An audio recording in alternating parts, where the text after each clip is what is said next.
Happy রমাদান মুবারক guys. দেশও থাকতে আম্মা বাবি তারা যখন ইফতার বানাইতা একটা দিন কিচেনের মধ্যে গিয়া মুখুর দিতাম না যে কিতা বানাইরা তারা। ইফতার যখন টেবিলও আনতা তখন খালি হইতাম যে সানা আমারে বলাইয়া দিও আর বড়া আমারে বলাইয়া দিও কারণ আমি হইলাম গিয়া ফিয়াইজি লাভার। আমি সব সময় মানে বাজা পোড়া খাইতে খুব বেশি বালা পাই।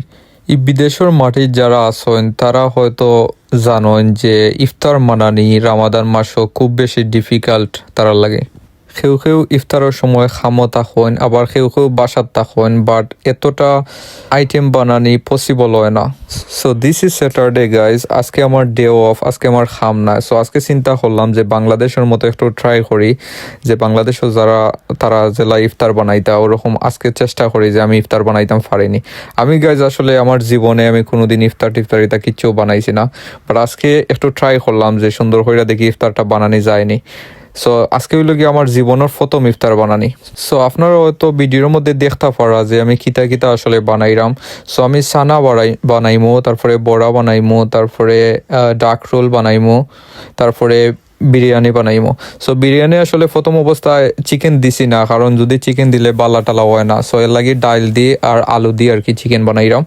আর দেখো সানার কালারটা এতটা সুন্দর হয়েছে, প্লাস খাওয়ার পরে এতটা সুস্বাদু হয়েছে আসলে এক্সপ্লেন করা যাইতো না। সো এখন অলরেডি আমি কিতাই লাইছি ও পেঁয়াজ দিলাইছি বিরিয়ানির লাগি। সো একটা বিরিয়ানি আর কি ডাইল দিয়ে বিরিয়ানি হইব, যেটারে হয় খিচুড়ি হয় অনেক ডিস্ট্রিক্টও, বাট আমরা আসলে হয় এটা ফুলাব।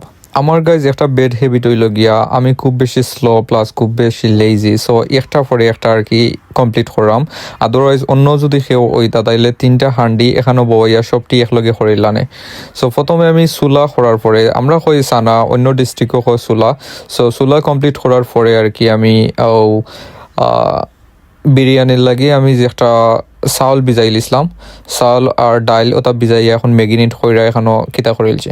আর একটা লোয়ারি বয়াইছি যে একটার লাগি ডাক রোল করার লাগি, ওটা কিনে আনছিলাম। সো এটা তেলও দিলাইছি অলরেডি, দিয়া কমপ্লিট করিলাম। সো খুব বেশি আসলে সুন্দর প্রত্যেকটা আইটেম হয়েছে, বাজাও সুন্দর হয়েছে। তারপরে ডালির বড়া আর কি কিতা কইরা মাখাইয়া অলরেডি বয়াইলিছি। রোজা রাখা তো গাইজ আর কোনো কিছু টেস্ট করা যায় না। সো আসলে খুব বেশি ডিপ্রেসড হয়ে গেছিলাম যে ফুলাব কিলা হইব প্লাস ডালির বড়া সব সানার মানে লবণ কম হইব না বেশি হইব, ওটা লইয়া খুব বেশি ডিপ্রেশনও আসলাম। অলরেডি টেবিলও সব কিছু আনা হয়ে গেছে।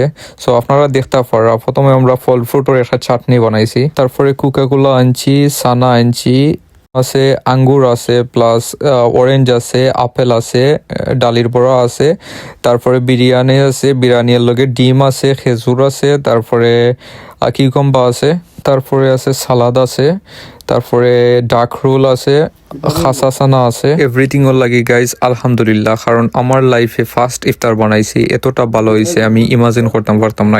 টেক কেয়ার গাইজ, আসসালামু আলাইকুম।